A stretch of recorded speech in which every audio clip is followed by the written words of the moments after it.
Yeah, Abby, Jess, the answer tonight is simple. In vitro fertilization or IVF treatment is protected in the state of Oklahoma. It is not a part of that abortion ban, although some are concerned that it may not always be that way.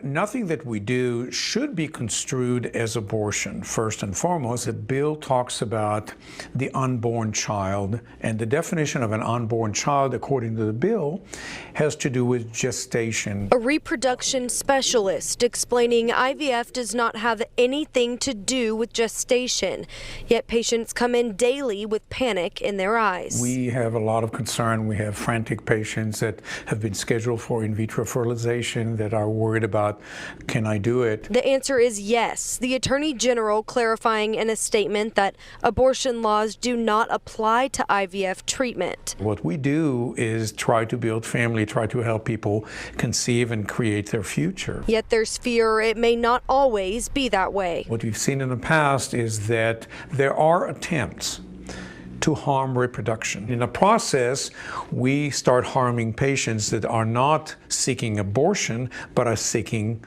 to reproduce, to create their future.